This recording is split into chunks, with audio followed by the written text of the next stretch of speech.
McDonald's Monopoly Fraud. For 12 years, almost nobody won the big McDonald's Monopoly prizes fairly. That's because one man pocketed the winning pieces before they ever reached a store. His name was Jerome Jacobson, though everyone called him Uncle Jerry. He ran security for the company McDonald's hired to print the game pieces and ship them around the country. His entire job was guarding the rare winning tickets and getting them out to real customers, which made him the one person capable of robbing the entire game. The $1 million instant winners and the free car were printed in tiny numbers and sealed under close watch. Jacobson had the access. He'd palm a winning piece during transport, sometimes swapping it out in an airport bathroom stall, then hand it to a network of friends, family, and eventually mobsters who'd pose as lucky customers and split the prize with him. One man claimed $1 million. One family claimed 3 separate $1 million prizes and a sports car, which is the kind of luck that eventually gets noticed. The scam held up until an anonymous caller told the FBI about Uncle Jerry in the year 2000. Agents saw that the winners all seemed to live suspiciously close together. To catch them, the Bureau shot a fake McDonald's commercial and got the phony winners to explain, on camera, where they'd found the winning pieces. Jacobson's trial was set to open on September 10, 2001. The next morning, the country changed their focus to something much more newsworthy, and one of the great heists in fast food history got lost in the noise. Jack in the Box E.Coli outbreak. Jack in the Box was told, in writing, the exact temperature that would kill the bacteria in its burgers. The company decided cooking them that hot made the meat too tough, and kept cooking them at a lower temperature. 4 children died. In 1992 and 1993, undercooked patties at Jack in the Box carried a strain of E. coli that produces toxins the body can't fight off easily. It sickened more than 700 people across 4 western states. Most were kids. 4 of them died, and 178 were left with permanent kidney or brain damage. That certain strain can survive inside a patty that looks done on the outside. Washington State had already raised its required cooking temperature to 155 degrees to kill it. Jack in the Box was cooking to the older federal standard of 140 and had been warned by health officials and its own employees that the burgers were coming out undercooked. In a written reply months before the outbreak, the company stated that cooking at higher temps made the patties tough. That was the reasoning weighed against food safety. The promotion running at the time made it worse. A discounted jumbo burger drove huge demand, and slammed kitchens pushed patties out faster and cooler than even their own low standard. The deaths forced the USDA to declare that strain of E. coli an adulterant in ground beef, meaning any beef carrying it was now illegal to sell and could be recalled on site. It took the worst possible outcome to produce a rule that should never have needed one to exist. KFC coupons. In 2009, Oprah told her audience they could get a free KFC meal. Within a day, it turned into sit-ins, 911 calls, and stores locking out their own customers. KFC had a new product, Kentucky Grilled Chicken, and wanted Oprah's name on it. She put a coupon on her website for a free 2-piece meal, good for 24 hours, no purchase required. Then the internet found out. Around 10.5 million coupons got downloaded, worth roughly $42 million in free food. 4 million people redeemed them. No single restaurant was stocked or staffed for any of that. Lines ran out the door, and locations ran out of chicken by lunch. Some just stopped taking the coupon and told people to leave, which is a hard thing to announce to a room that watched Oprah promise them dinner. At one Manhattan KFC, customers refused to go and held a sit-in. 911 calls were made to police. KFC insists it was never a full riot, and that's fair enough. It was more of a nationwide standoff over free poultry. The company pulled the promotion within days and mailed out rain checks. A competitor, El Pollo Loco, watched all of it and offered to honor the coupon KFC couldn't. Nothing moves your own grilled chicken quite like your rival failing to give theirs away. Papa John's racial slur. Papa John's founder got on a call whose entire purpose was to keep him from saying something that would damage the company. On that call, he said the one thing that ended his career. Back up to late 2017, John Schnatter, the founder and the face on the pizza box, blamed slumping sales on NFL players kneeling during the national anthem. Papa John's was the league's official pizza sponsor at the time, so this went over poorly. The sponsorship ended. He stepped down as CEO that December. The following May, the company put him on a role-playing call with a marketing agency, a coaching exercise built to train him out of making inflammatory public statements. Asked how he'd distance himself from racist groups, Schnatter used a racial slur and claimed a fast food founder before him had used the same word without any consequences. People on the call were stunned. When Forbes reported it that July, he resigned as chairman the same day, and the University of Louisville pulled his name off its football stadium within hours. So much for sensitivity training. Burger King horse meat. Somewhere in the beef supply feeding Britain and Ireland, horse meat had been mixed into product labeled pure beef for roughly a year before a lab caught it. Burger King's supplier was one of the names that came up.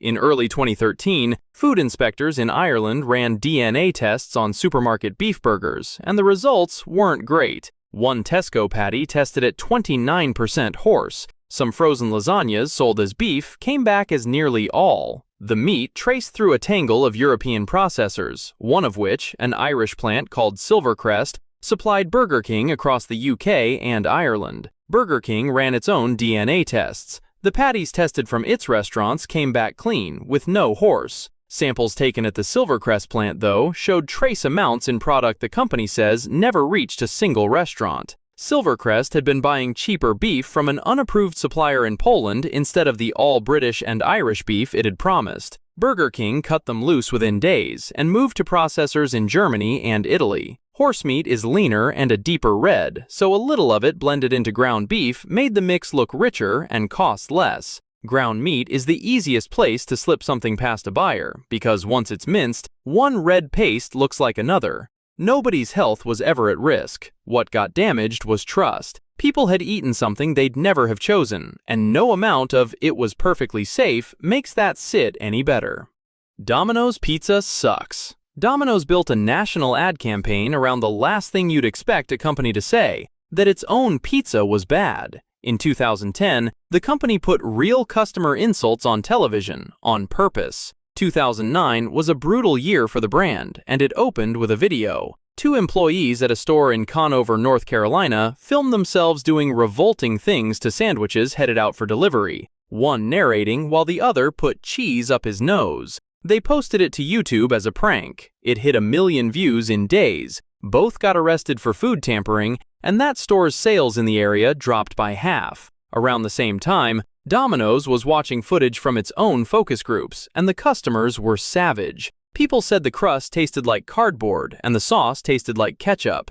Sales had been sliding for 2 years. Among the big pizza chains, Domino's ranked dead last on taste. Most companies fix the recipe and stay quiet about it. Domino's did the opposite. In late 2009, it launched a campaign called Pizza Turnaround, where the company put its president on camera, read the complaints out loud, admitted the pizza wasn't good, and filmed the kitchen rebuilding it from scratch. It's not often you see a company go on TV and insult its own product in front of millions of people. But everyone watching had already thought it, and Domino's won by being willing to say it out loud.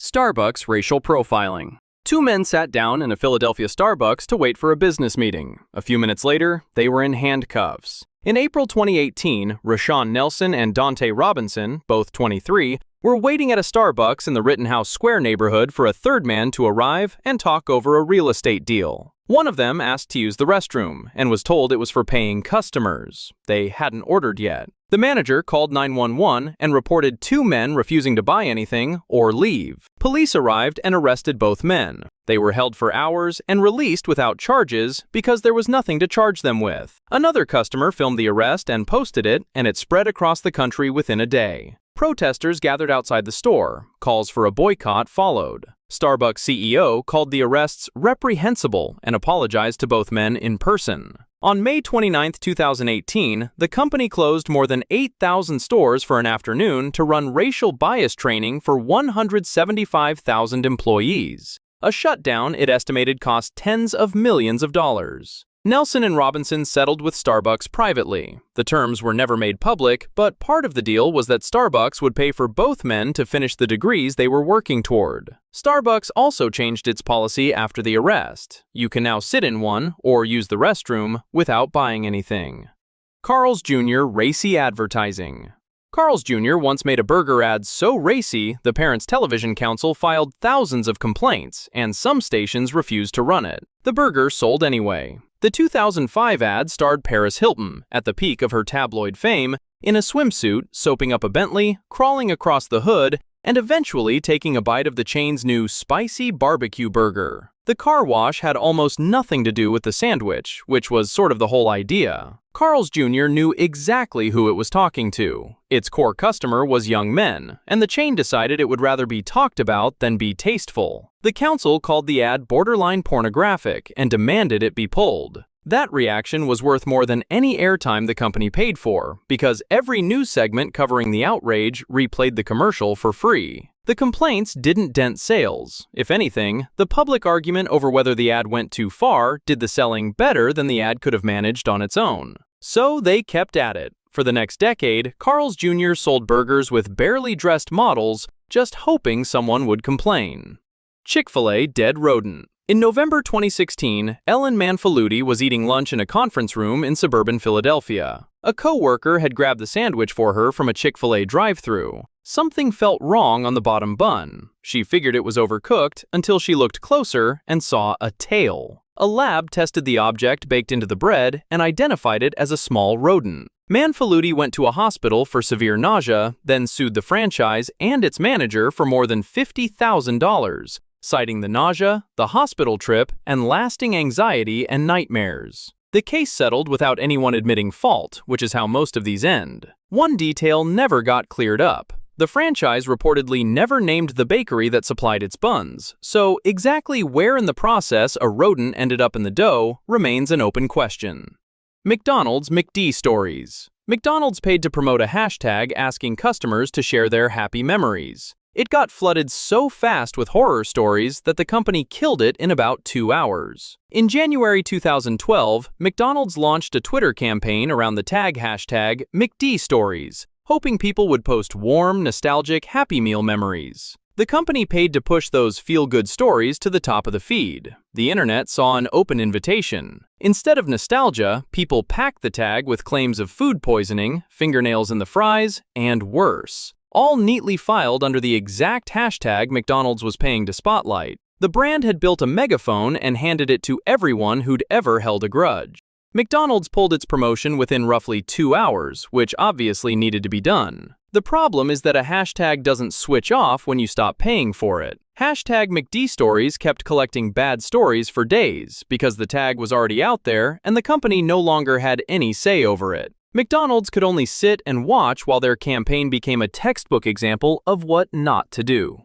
Taco Bell rats. A health inspector gave a Manhattan Taco Bell a passing grade one afternoon. The next morning, a TV crew filmed about a dozen live rats sprinting across its tables and floors. In February 2007, a news crew walked past a combined KFC Taco Bell restaurant in Greenwich Village, looked through the window before the store opened, and saw the floor moving. Rats were running on the counters, weaving between chairs, and climbing on high chairs meant for toddlers. The news crew filmed it from the sidewalk, and it aired on every station in the country by that night. The store had passed a health inspection the day before. A city investigation later accused the inspector who cleared it of gross dereliction, and she resigned hours before that report went public. A complaint weeks earlier had reported a rat falling from the ceiling onto someone mid-meal. The parent company blamed basement construction for stirring the rats up, which explains where they came from, but not why an inspector had just called the place clean. You've got to give those rats some credit. Not everyone's brave enough to eat the food at Taco Bell, especially straight off the floor. When you serve millions of meals a day, eventually a public apology just becomes part of the menu. The wildest part isn't that these crazy slip-ups happen, it's the fact that most of us are still going to hit the drive-thru tomorrow anyway.